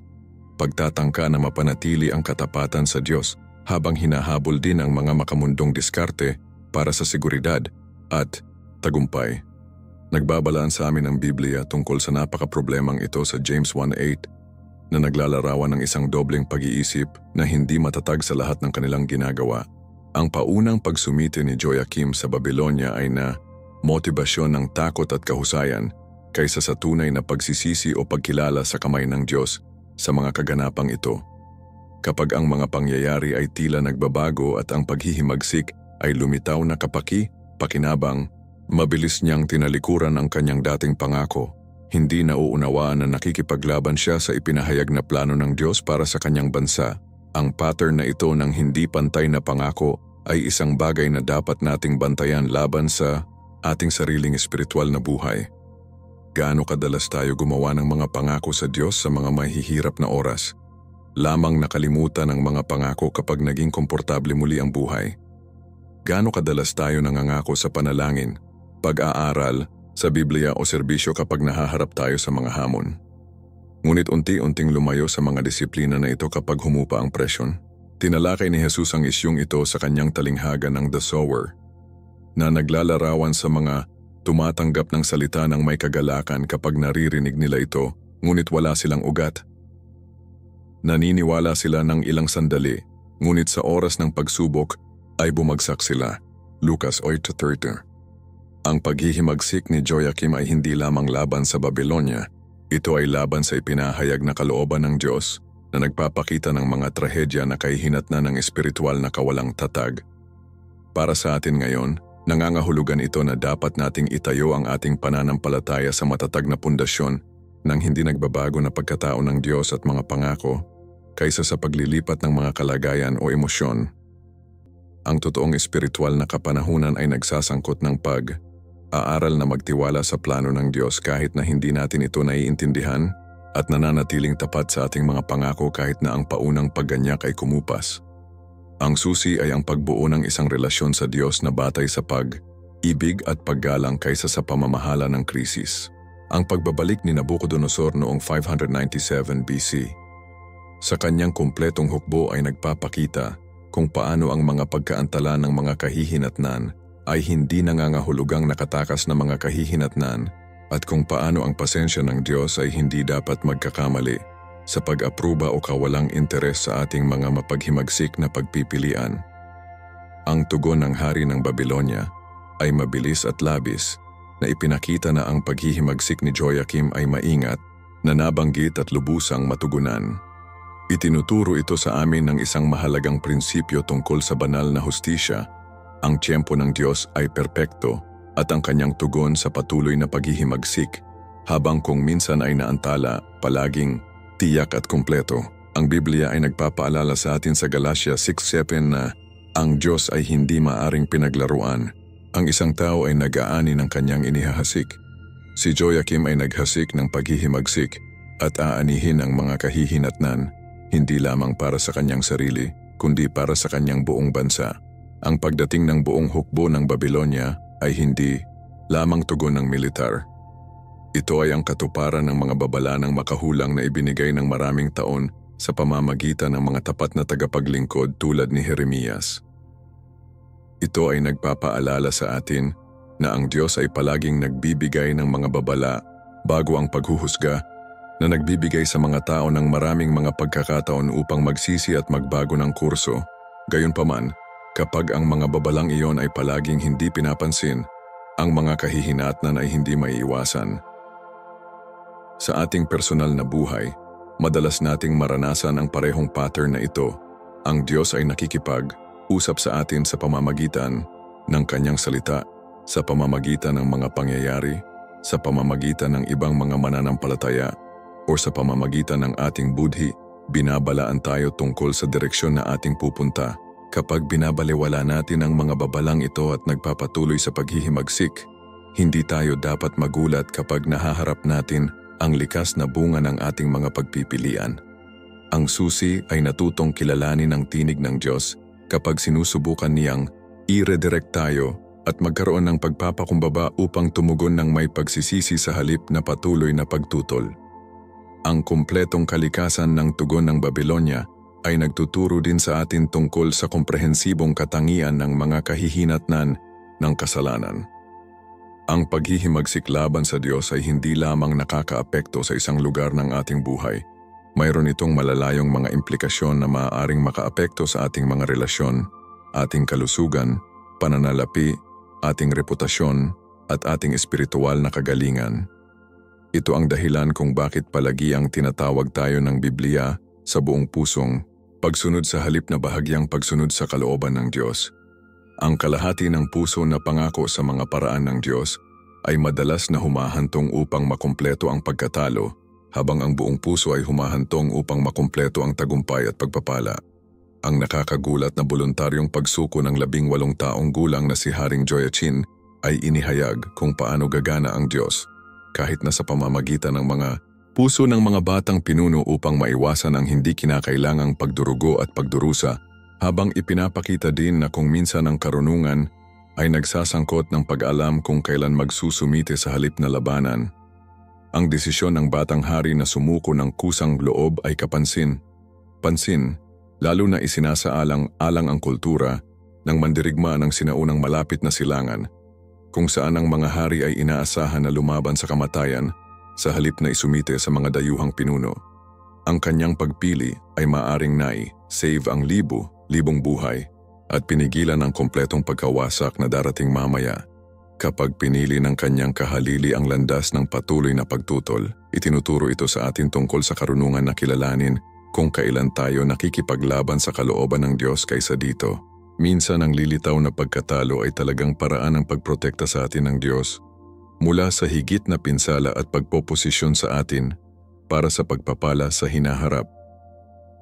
Sinasabi sa amin ng Biblia sa Ecclesiastes 3:1 na mayroong isang oras para sa lahat at isang panahon para sa bawat aktibidad sa ilalim ng langit. Kasama na ang isang oras para sa digmaan at oras para sa kapayapaan. Ang batang Hoiachin ay tila nauunawaan ng intuitively na ito ay isang oras para sa kapayapaan, kahit na nangangahulugan ito ng personal na kahihiyan at pagpapatapon. Ang kanyang desisyon ay nagpapaalala sa atin ng turo ni Jesus sa Mateo 5:39 upang huwag pigilan ang isang masamang tao at ang kanyang halimbawa ng pagsusumite upang arestuhin at pagpapako sa halip na tumawag sa mga legyon ng mga anghel na ipagtanggol siya. Minsan tinawag tayo ng Diyos na isuko ang ating mga karapatan, ating pagmamataas o ang ating agarang hangarin upang maihatid ang kanyang higit na mga layunin. Ito ay maaaring mga hulugan ng pagtanggap ng isang demonyo sa trabaho sa halip na labanan ito, isumite sa autoridad kahit na hindi kami sumasang. Ayon, o pagpili ng kapatawaran sa paghihiganti kapag nagkamali tayo. Ang pagsuko ng batang hari ay nagpapakita rin ng kahalagahan ng paghanap ng karunungan na lampas sa ating mga taon sa pamamagitan ng panalangin at makadiyos na payo. Sa 18, si Joiachin ay nahaharap sa mga pagpapasya na makakaapekto hindi lamang sa kanyang sariling buhay, kundi ang buhay ng libong kanyang mga paksa. Ang kanyang pagpayag na piliin ang mahirap na landas ng pagsuko sa tila kabayanihan ng landas ng paglaban ay nagpapakita ng espiritual na kapanahunan na ang kakulangan ng mga matatandang pinuno. Para sa mga kabataan ngayon na nahaharap sa mga pangunahing desisyon, ang kwentong ito ay nagpapaalala sa atin na ang edad ay hindi tayo kwalipikado sa paggawa ng matalinong mga pagpipilian kapag hinahanap natin ang patnubay ng Diyos at handang ilagay ang kapakanan ng iba kaysa sa ating sariling pagmamataas at ambisyon. Ang unang pag-aagaw ng templo ni Solomon ay kumakatawan sa isang nagwawasak na espiritual na suntok na higit pa sa pagkawala ng material na sumisimbolo sa pagsisimula ng alis ng Diyos ng kanyang espesyal na pagkakaroon at proteksyon mula sa isang tao na patuloy na tinanggihan ang kanyang pag-ibig at gabay sa tipan. Hindi lamang ito ang pagnanakaw ng mga mahahalagang bagay, ito ay ang pagkawasak ng pinakasagradong puwang sa buhay na relihiyosong Hudyo, ang lugar kung saan ipinangako ng Diyos na makipagtagpo sa kanyang mga tao at kung saan ang kanyang kaluwalhatian ay napuno ng gusali ng lubusan na ang mga pari ay hindi makatayo upang maglingkod. Frauterhand Hari 1:10-11. Ang pag-alis ng mga kayamanan sa templo sa Babylonia ay isang nakikitang palatandaan na pinapayagan ng Diyos ang kanyang sariling bahay na nilabag dahil nilabag na ng kanyang mga tao ang kanilang relasyon sa kanya sa pamamagitan ng idolatriya at pagsuway. Itinuturo ito sa atin tungkol sa mga malubhang kahihinatnan ng pagkuha ng presensya at pagpapala ng Diyos. Kapag palagi nating binabaliwala ang salita ng Diyos, pabayaan ang panalangin at nabubuhay na parang hindi mahalaga, peligro natin na makaranas ng unting pag-alis ng kanyang manipong presensya mula sa ating buhay. Habang ang Diyos ay hindi kailanman pinababayaan ang kanyang mga anak ng lubusan, maaari niyang pahintulutan tayong maranasan ang kawalang saysay at kahinaan na nagmumula sa pagsisikap na mabuhay nang wala siyang aktibong pagpapala at proteksyon. Ang mga kayamanan ng templo na dinala sa Babylonia ay gagamitin sa kalaunan sa paganong mga seremonya sa relihiyon, pagdaragdag ng insulto sa pinsala at pagpapakita kung paano ang ating mga espiritual na regalo at pagpapala ay maaaring mabaluktot kapag hindi tayo tapat na mga katiwala ng ipinagkatiwala sa atin ng Diyos. Para sa atin ngayon, ito ay nagpapaalala sa atin na bantayan ng mabuti ang mga espiritual na kayamanan na ibinigay sa atin ng Diyos. Ang ating kaligtasan, ating mga espiritual na regalo, ang ating kaalaman sa kanyang salita, ating pakikipag, ugnayan sa ibang mga mananampalataya, at ating mga pagkakataon na maglingkod sa Kanya. Ang mga biyayang ito ay hindi ginagarantiyahan na manatili sa amin kung tinatrato natin sila ng walang pag-iingat o gamitin ang mga ito para sa makasariling mga layunin kaysa sa kaluwalhatian ng Diyos. Binalaan kami ng Biblia sa warm mga taga-Korinto 10:12. Kaya kung sa palagay mo ay matatag kang nakatayo, mag-ingat ka na hindi ka mahulog. Ang pag-aagaw ng templo ay nagbabawas din sa kumpletong pagkawasak na darating mamaya, na nagpapaalala sa amin na ang bahagyang paghuhusga ay madalas na isang babala ng mas malubhang kahihinatnan na darating kung hindi tayo tumugon ng may tunay na pagsisisi at pagbabago. Ang disiplina ng Diyos ay palaging muling pagtubos sa layunin na idinisenyo upang maibalik tayo sa Kanya bago ito huli. Ang pagpapalayas ng 10,000 tao, kabilang ang mga pinuno, intelektual, artista, at sundalo ay inihayag ang madiskarteng kalikasan ng disiplina ng Diyos na madalas na nagsasangkot sa pag-alis ng ating mga mapagkukunan ng lakas at kumpiyansa ng tao upang maaari nating malaman na lubos na umaasa sa Kanya. Hindi ito random na pagkawasak ngunit maingat na target ang pag-alis ng mismong mga tao na nagbigay sa Jerusalem ng pampulitika, intelektual at lakas ng militar. Sa pamamagitan ng pag-alis ng pinakamabuti at maliwanag ng bansa, pinipilit ng Diyos ang mga nanatiling harapin ang kanilang kumpletong pag-asa sa Kanya kaysa sa karunungan at kakayahan ng tao. Ang pattern na ito ay sumasalamin sa isang prinsipyo na nakikita natin sa buong banal na kasulatan. Ang Diyos ay madalas na gumagana sa pamamagitan ng kahinaan kaysa sa lakas, sa pamamagitan ng hangal kaysa sa matalino, sa pamamagitan ng mapagpakumbaba kaysa sa mapagmataas. Tulad ng isinulat ni Pablo sa mga taga ng Korinto 1:27. Pinili ng Diyos ang mga hangal na bagay ng mundo upang mapahiya ang matalino. Pinili ng Diyos ang mga mahina na bagay ng mundo upang mapahiya ang malakas. Ang deportasyon ay parehong paghuhusga at paghahanda.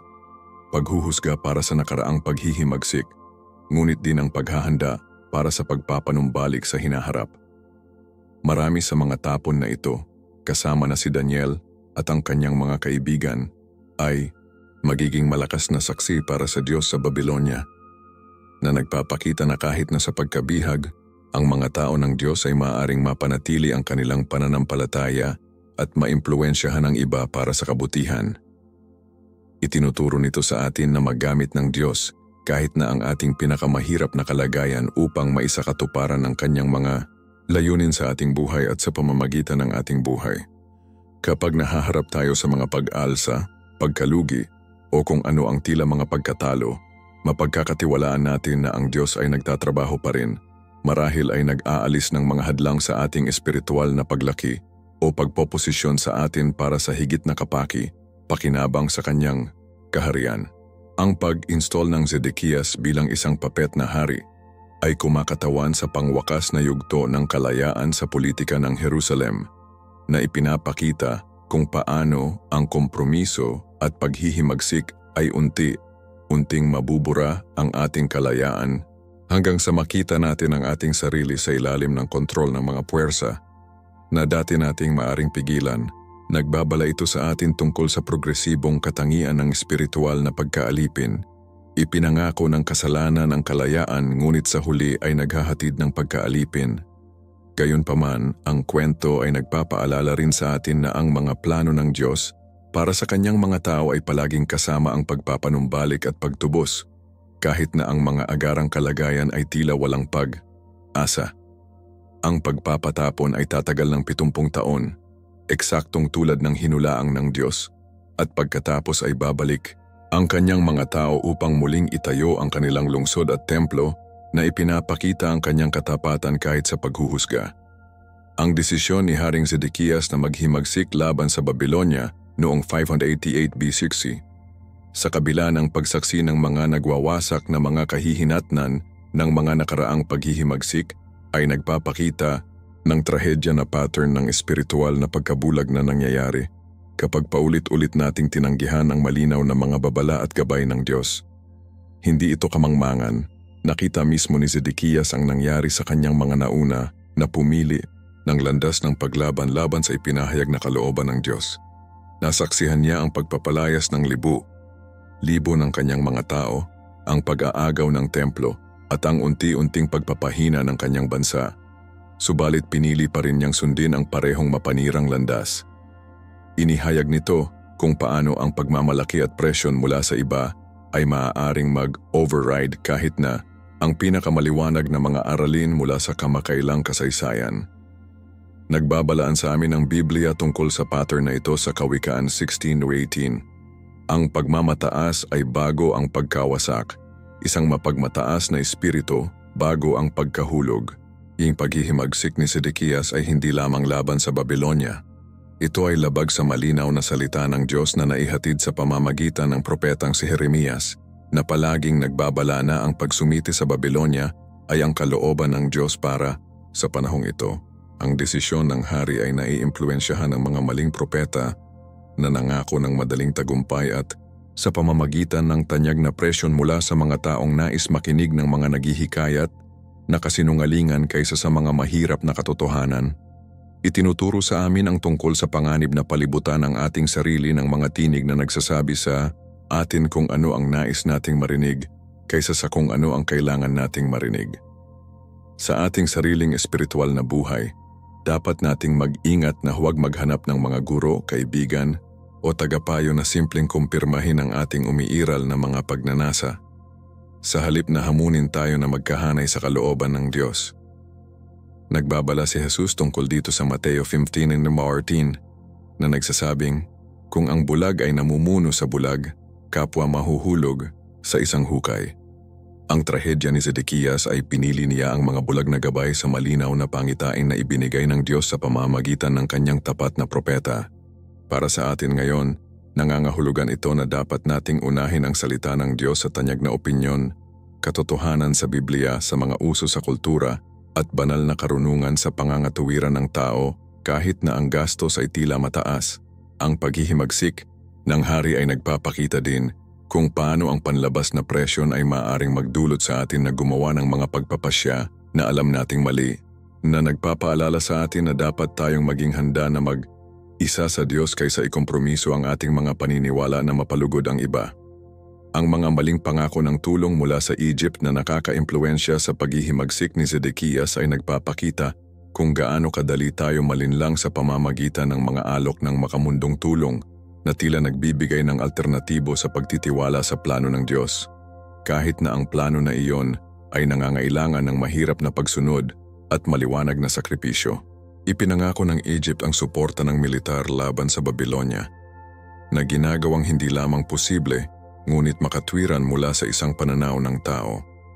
Ang mga pangakong ito marahil ay tila mga sagot sa panalangin, sa wakas, isang paraan upang makatakas sa kahihiyan ng paghahari ng Babylonia at ibalik ang pambansang pagmamataas at kalayaan.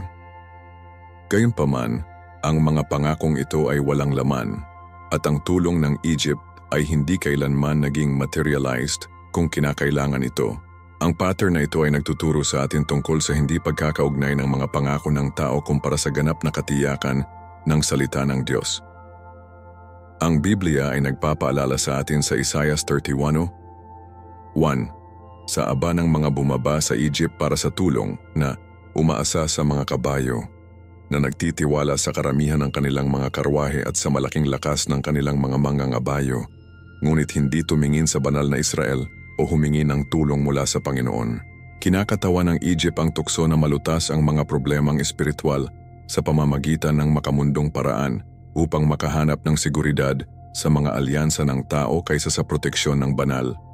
Para sa atin ngayon, maaaring maipakita ito bilang pagtitiwala sa ating account sa pag-impo kaysa sa pagkakaloob ng Diyos, umaasa sa ating sariling mga kakayahan kaysa sa kanyang lakas, o naghahanap ng mga solusyon sa ating mga problema sa pamamagitan ng mga pamamaraan na sumasalungat sa mga prinsipyo ng Biblia. Ang mga maling pangako na nakaka-impluwensya kay Sedekias ay nagpapaalala sa amin na makilala ang tungkol sa payo at tulong na tinatanggap natin.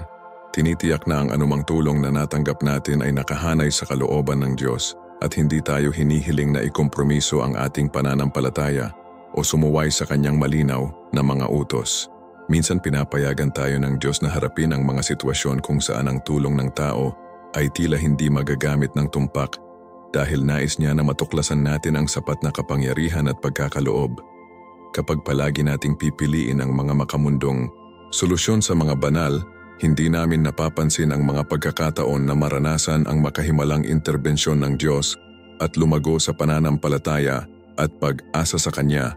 Ang trahedya ng desisyon ni Zedekias ay pinili niya ang kawalan ng katiyakan ng mga pangako ng tao dahil sa katiyakan ng plano ng Diyos at sa paggawa nito nagdala siya ng mga kahihinatnan sa kanyang sarili at sa kanyang mga tao. Ito ay nagpapaalala sa atin na ang mga paraan ng Diyos, kahit na tila mahirap o nakakahiya, ay palaging mas mahusay kaysa sa ating mga paraan at humantong sa mas mahusay na mga kinalabasan kaysa sa anumang kahalili na maaari nating isipin. Ang tugon ni Nabucodonosor ng pagbuo ng isang pader sa paligid ng Jerusalem upang ibukod ito ay ganap na kumakatawan sa pangwakas na bunga ng patuloy na paghihimagsik, kumpletong paghihiwalay mula sa mga mapagkukunan ng tulong at ang unti-unting pagkapagod ng lahat ng mga mapagkukunan ng tao hanggang sa ang Diyos lamang ang nananatiling isang potensyal na mapagkukunan ng paglaya. Hindi lamang ito taktika ng militar, ito ay isang pagpapakita ng kung paano ang kasalanan sa huli ay naghihiwalay sa atin sa lahat ng makakatulong sa atin, na iniwan tayo sa mga kahihinatnan ng ating sariling mga pagpipilian. Ang pader sa paligid ng Jerusalem ay lumikha ng isang bilangguan kung saan walang pagtakas na pinilit ang mga naninirahan na harapin ang buong katotohanan ng kanilang sitwasyon nang walang posibilidad ng panlabas na tulong. Itinuturo sa amin ang tungkol sa progresibong katangian ng espiritual na pagkaalipin. Ipinangako ng kasalanan, ang kalayaan ngunit sa huli ay naghahatid ng kumpletong pagkabihag. Kapag patuloy nating pipiliin ang ating sariling paraan sa paraan ng Diyos, unti-unting pinuputol natin ang ating sarili mula sa mismong mga mapagkukunan ng tulong at pagpapala na ibinigay ng Diyos para sa ating kapakanan. Binabalaan tayo ng Biblia tungkol dito sa Kawikaan 1:31. Kakainin nila ang bunga ng kanilang mga paraan at mapupuno ng bunga ng kanilang mga pakana. Ang pader ng paghihiwalay na nakapaligid sa Jerusalem ay isang larawan kung paano ang ating sariling mga mapaghimagsik na pagpipilian ay maaaring lumikha ng mga hadlang na naghihiwalay sa atin mula sa pagpapala ng Diyos, mula sa malusog na relasyon, at mula sa karunungan at suporta na kailangan nating gumawa ng magagandang desisyon.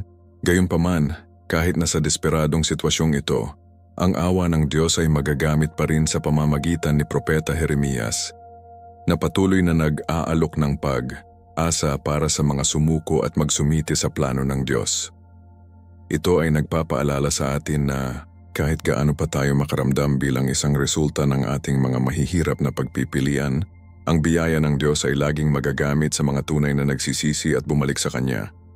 Ang susi ay kinikilala na ang ating paghihiwalay ay madalas na ipinataw sa sarili at na ang paraan pabalik sa kalayaan ay nagsasangkot ng pagpapakumbaba sa ating sarili at kinikilala ang ating pangangailangan sa kapatawaran at gabay ng Diyos. Para sa mga tao ngayon na nakakaramdam ng nakulong sa mga kahihinatnan ng mga nakaraang desisyon, kung sa mga relasyon, karera, pananalapi o iba pang mga lugar, ang pagkubkob ng Jerusalem ay nagpapaalala sa atin na ang Diyos ay maaaring masira ang anumang pader ng paghihiwalay kapag nais nating isuko ang ating pagmamataas at tiwala sa Kanyang awa.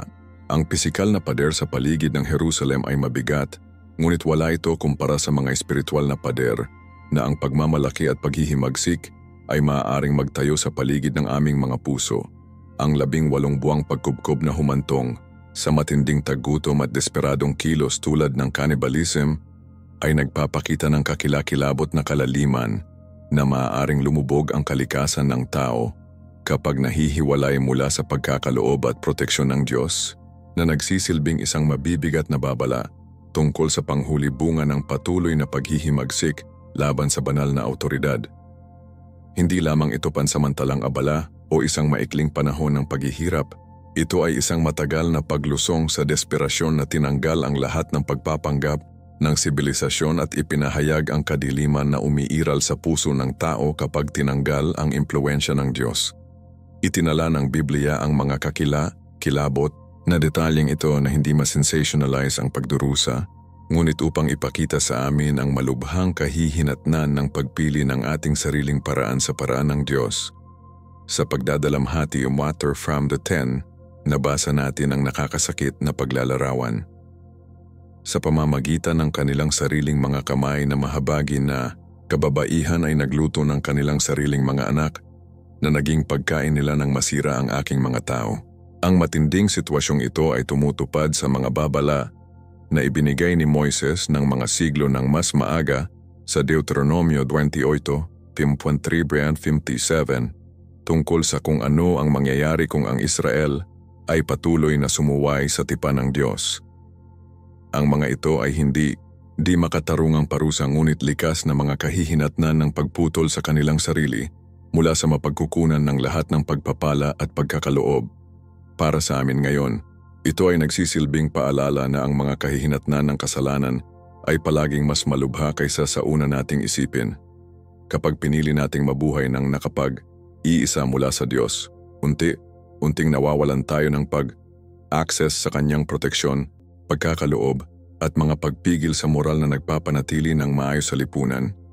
Bagaman hindi natin maaaring harapin ang literal na taggutom, makakaranas tayo ng espiritual, emosyonal at relasyong gutom na nagtutulak sa atin sa mga desperadong hakbang na hindi natin inisip na isasaalang natin.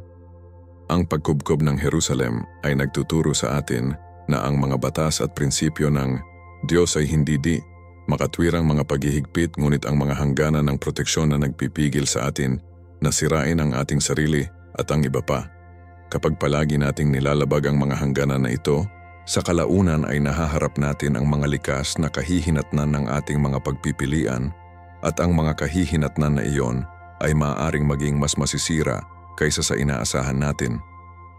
Gayunpaman, kahit na sa pinakamadilim na oras na ito, ang awa ng Diyos ay magagamit pa rin sa mga taong mapagpakumbaba ang kanilang sarili at hahanapin ang kanyang kapatawaran. Ito ay nagpapaalala sa amin na kahit gaano kalayo tayo ay nahulog o kung gaano ka-desperado ang ating sitwasyon, hindi pa huli ang lahat na umiyak sa Diyos para sa tulong at pagpapanumbalik. Ang pangwakas na tagumpay ng mga pader ng Jerusalem noong Hulyo 586 BC. Matapos ang patuloy na pag-atake sa mga nakagagalit na mga tupa, catapult at paghuhukay ay kumakatawan sa sandali na ang lahat ng mga panlaban ng tao sa wakas ay gumuho sa ilalim ng bigat ng paghuhusga ng banal, na nagtuturo sa atin na walang seguridad sa lupa ay maaaring makatiis sa determinadong layunin ng Diyos kapag nagpapatuloy tayo sa paghihimagsik laban sa kanyang kalooban. Hindi ito isang biglaang pagbagsak, ngunit ang resulta ng mga buwan ng walang tigil na presyon na unting humina ang bawat pagtatanggol hanggang sa imposible ang paglaban. Ang mga pader na nagpoprotekta sa Jerusalem sa loob ng maraming siglo, na tila permanente at maaasahan, sa wakas ay nagbigay daan sa ilalim ng patuloy na pag-atake ng mga puwersa na sa huli ay naglilingkod sa mga layunin ng Diyos. Itinuturo ito sa amin tungkol sa kawalang saysay ng pagtitiwala sa anumang bagay maliban sa Diyos para sa ating tunay na seguridad at proteksyon. Ang Biblia ay nagpapaalala sa amin sa awit 27. Ang ilan ay nagtitiwala sa mga karwahe at ilan sa mga kabayo, ngunit nagtitiwala tayo sa pangalan ng Panginoong ating Diyos. Ang mga pader ng Jerusalem ay kahanga sa mga pamantayan ng tao, ngunit walang kapangyarihan silang protektahan ang isang tao na nagpakawala sa proteksyon ng Diyos sa pamamagitan ng patuloy na pagsuway. Ang iba't ibang mga diskarte sa pagkubkob na ginamit ng mga taga-Babylonia, ang mga battering ram, katapult at paghuhukay, ay kumakatawan sa iba't ibang mga paraan na unti-unting binabagsak ng kasalanan ang aming espiritual na panlaban. Minsan ang pag-atake ay direkta at halata, tulad ng isang nakamamatay na tupa laban sa ating mga pamantayang moral. Minsan ito ay hindi direkta, tulad ng mga catapult na naghahagis ng mga tukso mula sa malayo. Minsan ito ay banayad, tulad ng mga paghuhukay na nagpapabagabag sa ating pundasyon nang wala tayo kahit na napansin, Ang pangunahing aralin ay kailangan natin ang proteksyon ng Diyos upang mapaglabanan ang alinman sa mga pag-atake na ito ng epektibo. Kapag sinubukan nating ipagtanggol ang ating sarili sa pamamagitan ng karunungan ng tao, lakas o panlabas na mga pangyayari lamang, sa huli ay nakikipaglaban tayo sa isang pagkawala ng labanan. Ang tagumpay ng mga pader ng Jerusalem ay kumakatawan din sa isang sandali ng katotohanan kapag natapos ang lahat ng pagpapanggap at panlilinlang sa sarili. Hindi na maitatanggi ng mga naninirahan ang kanilang desperadong sitwasyon o mapanatili ang ilusyon na maaari nilang makatakas sa mga bunga ng kanilang mga pagpipilian. Para sa atin ngayon, ito ay nagpapaalala sa atin na may darating na oras na dapat nating harapin ang katotohanan ng ating espiritual na kalagayan at kilalanin ang ating pangangailangan sa interbensyon ng Diyos. Ang mabuting balita ay kahit na ang ating mga panlaban ay ganap na nasira at naramdaman nating lubos na natalo, ang biyaya ng Diyos ay magagamit pa rin upang muling itayo ang ating buhay sa isang mas malakas na pundasyon, isa batay sa pananampalataya sa Kanya kaysa sa tiwala sa ating sariling lakas at karunungan. Ang sapilitang pagsaksi sa pagpapatupad ng kanyang mga anak na lalaki bago pa matanggal ang kanyang sariling mga mata ay kumakatawan sa isa sa mga pinaka-psikolohikal na nagwawasak na parusa na maiisip na idinisenyo hindi lamang maging sanhi ng pisikal na pagdurusa ngunit upang matiyak na ang huling biswal na memorya ni Haring Zedekias ay ang pagkawasak ng kanyang linya at pagtatapos ng kanyang pag-asa ng dinastiya. Ang brutal na kilos na ito ay nagpapakita ng kalaliman ng kalupitan ng tao na lumitaw kapag ang kapangyarihan ay isinasagawa ng walang pagpigil sa banal na pag-ibig at awa na nagsisilbing isang paalala ng kung ano ang nagiging sangkatauhan kapag ganap na nahihiwalay sa impluensya ng Diyos. Itinala ng Biblia ang kilabot na kaganapang ito sa Duwar ng Hari Duantifima. Sepe. Pinatay nila ang mga anak ni Zedekias sa harap ng kanyang mga mata. Pagkatapos ay inilabas nila ang kanyang mga mata, pinagbigyan siya ng mga tanso na tanso at dinala siya sa Babylonia. Hindi lamang ito parusa. Ito ay kinakalkula na psikolohikal na pagpapahirap na idinisenyo upang masira hindi lamang ang katawan kundi ang espiritu at kaluluwa. Nais ni Nabucodonosor na tiyakin na gugugol ni Zedekias ang natitirang bahagi ng kanyang buhay sa kadiliman na pinagmumultuhan ng mga huling imahe ng pagkamatay ng kanyang mga anak.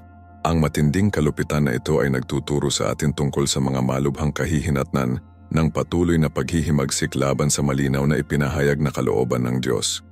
Habang ang Diyos ay maawain at mapagpasensya, may isang punto kung saan ang patuloy na pagsuway ay humahantong sa matinding paghuhusga na nagsisilbing babala sa iba.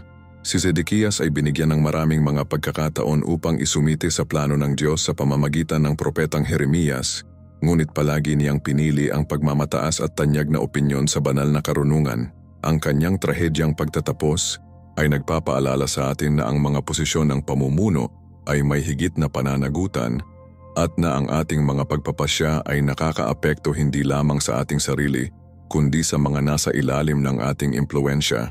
Para sa mga magulang pastor, pinuno ng negosyo at iba pa sa mga posisyon ng autoridad, ang kwentong ito ay nagsisilbing isang malungkot na paalala na ang ating mga pagpipilian ay may malalayong mga kahihinatnan. Kapag pinangunahan natin ang iba sa kalooban ng Diyos sa pamamagitan ng ating halimbawa o pagpapasya, responsibilidad natin hindi lamang para sa ating sariling espiritual na kalagayan, kundi para sa pinsala na sanhi natin sa mga sumusunod sa atin. Ang pangunahing aralin ay ang tunay na pamumuno ay nangangailangan ng pagpapakumbaba sa harap ng Diyos at isang pagpayag na isumite sa kanyang autoridad kahit na mahirap o hindi popular. Ang trahedya ni Zedekias ay maiiwasan kung napili niya ang pagsunod sa pagmamalaki. Ngunit ang kanyang matigas na pagtutol ay humantong sa mga kahihinatnan na nakakaapekto hindi lamang sa kanyang sarili, kundi ang kanyang buong pamilya at bansa.